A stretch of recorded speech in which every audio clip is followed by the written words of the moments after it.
Жолаушылар, ассалаумағалейкум. Бүгін Ұлы дала жорығының 11-ші күні 1050 шақырымда қазір ғана жігіттер аяқтады. Бірінші боп Маңғыстау, екінші боп Ақтөбе, үшінші Жетісу, төртінші Түркістан, бесінші Жамбыл келді. Өкінішке қарай Қызылорда облысы сайыстан шығып қалды, өйткені аттың аяғына зақым келді. Десе де жігіттер екеу болып сайысты ары қарай жалғастырып жатыр.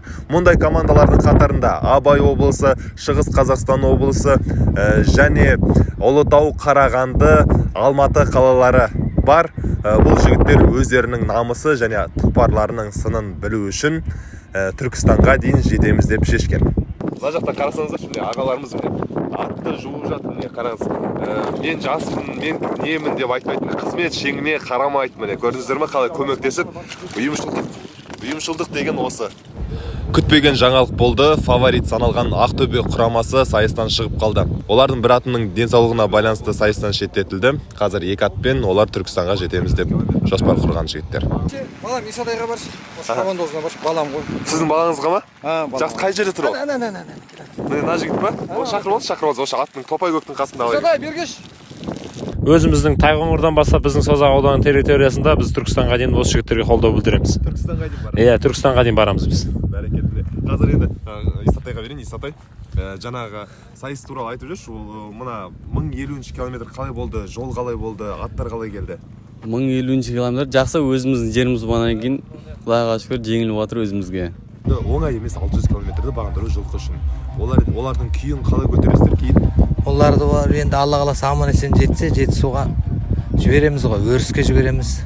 Таудың шөбін жеп, өздеріне келіп алады. Алла емейтіндерін емдеп.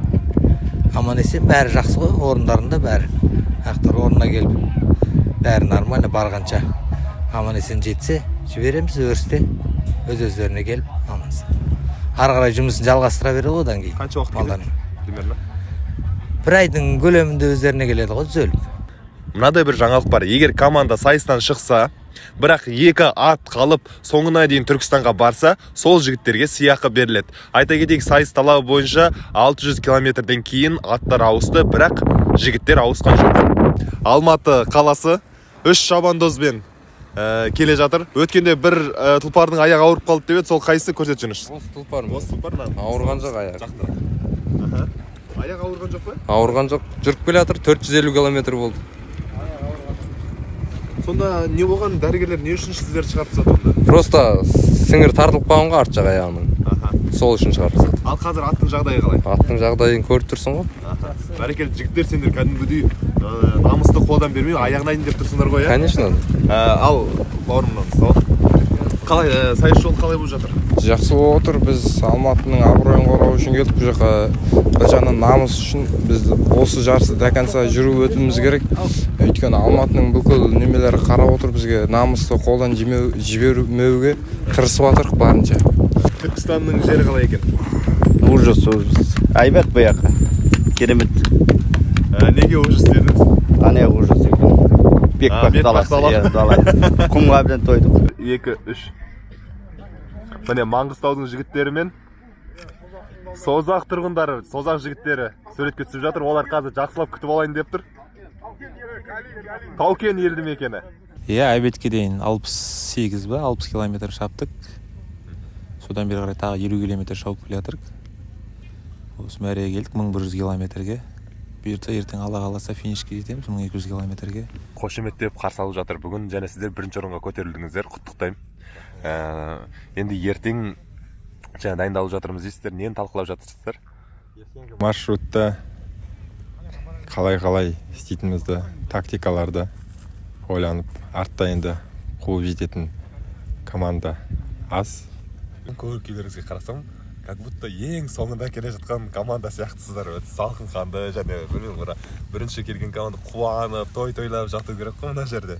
Бірақ сіздер салқын қандылық танытып жатырсыздар. Неге? Әлде де енді алдымызда 100 шақырым бар. Соны басып өтсек, ертең кешке бұйыртса қуанышты тойлаймыз.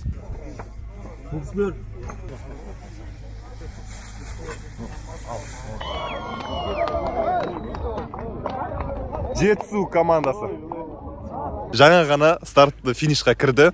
Енді мен олардан сұхбат алайын деп жатсам, және айтып жатыр, осы Таукент ауылының тұрғындары осы алып кетті деп. сөйтсе міне дастарханға қонақ қылып жатыр екен. Қалай жеттіңіздер? Екінші болып кірдіңіз қарыс қарайған уақытта. Иә, ассалаумағалейкум. Кештетіп жеттік, бәрі аман есен, бәрі жақсы, аттарымыз да жақсы, көңіл күй де жақсы. Осы жердің жігіттері күтіп жатыр. Көп рахмет. Алла разы болсын. Енді Алла бұйыртса ертең Түркістанда жолығуға нәсіп етсін. Әмин. Айтпақшы, бағана біз айтып едік қой, Ақтөбе облысының сайыстан шыққанын. Енді екінші орынды осы әзірге Жетісу облысы басып тұр. Жалғыз жолаушының өткен шығарылымда мен Исатайға сұрақ қойған едім. Түркістан облысы қалай күтіп жатыр деп. Сол кезде Исатай жауап берген еді, енді күтеді деп. Міне қазір Таукент, Абай ауылдарының жігіттері қазір міне шабандоздарды, жалпы ұлы дала жорығына қатысушылардың барлығын жақсылап күтіп жатыр. Бірнеше қой сойған жігіттер де міне разы. Тіпті аттарынан түсірмей, міне бірден дастарханға қондырып жатыр. Аттарынан түсіріп, дастарханға қондырып жатыр деген осы екен. Рахмет жігіттер, міне осы жігіттер. Жігіттер, ассалаумағалейкум. Мына Исатай бауырымыздың артынан жалынды сәлем. Абай елді мекені, Таукент елді мекенінің жігіттерінің атынан мынау Исатай бауырымыздың қайбірінгі сөзінің нәтижесін келтіріп, бүгін мынау альхамдулилlah Маңғыстау облысы, Жетісу облысының жігіттерін бұл қонақ қылып жатырмыз. Құдай қаласа әлі де келген командалардың бәрін осы несі мынау талаптымызда Құдай қаласа қонақ қыламыз. Сондықтан мына шабандоздардың ата-аналары уайымдамаңыздар, балаларыңыздың қарындары тоқ міне. Мына нан, қандай нан? Саян деп отқан қалай кетті. Еркін деп отқан. Санат қой. Брат, мына нан қалай деп аталады? Тандыр нан ба? Мына нан, сәлеметсіз, қалайсыз? Иә, нан туралы айтып жүріңізші. Пирамида нан дейсіз, Саукеле нан ғой. Оның ішінде сіздерге қызығушылық танытып отырған бұл жерде Саукеле наны. Әрине Саукеле бұл қыз ұзатылып бара жатқан қыздың бас киімі десек те болады, ол бәрімізге аян таныс. Енді біз соны қазіргі заманауи жаңа үлгіге сала отырып, бір формаға келтіріп, сол Саукеле деп қыздарға тән болғандықтан біз Саукеле нанын өзіміз жаңа заманауи үлгіге арнап осылай сіздерге сыйлы қонақтарға табыс етіп отырмыз. Тамаша. Ой, рахмет. Қол аяқтарыңыз дерт көрмесін. Рахмет, сіздерге де рахмет. Біз соған қуаныштымыз. Әумин.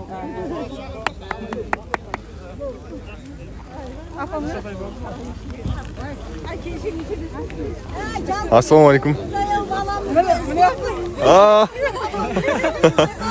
Қалайсыздар? Қалдарыңыз қалай? Жаяу қайда кетті деп. Кеше ма?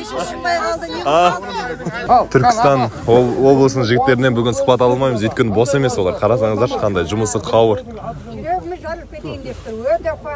Бірінші немересін емес, әжеден сұхбат алып жатыр. Одан кейін барып қана немересі сұхбат береді. Жарыстың басты жұлдызы болса да, әжесінен аттап кетпейді. Бұл да бір Түркістанның тәрбиесі. Тау Қаратау деп аталады екен, тастақ жері қалай? Бұл қарт Қаратау сырлы созақ деген жер, Келіншектау деген Келіншектау мен Мыңжылқының қиылысы. Бұл жерде ата-бабаларымыз мекен еткен Келіншектау ғой енді. Аталуы Келіншектау деп айтылады. Мыңжылқы Қаратау деп айтады. Теріскей Қаратаудың басынан көш келеді, көшкен сайын бір тайлақ бос келеді деген осы таудың бауыры, осы тау деп айтылады. Тура осы таудан көшкен ғой, сонда? Осы таудан көшкен, иә. Бұл Ақтабан Шұбырынды Алқакөл Сылама деген біздің жоңғарлардан ойсырай жеңілген кезде шыққан Елімай деген ән осы Қаратау туралы. Қаратаудың басынан көш келеді, көшкен сайын бір тайлақ бос келеді деген.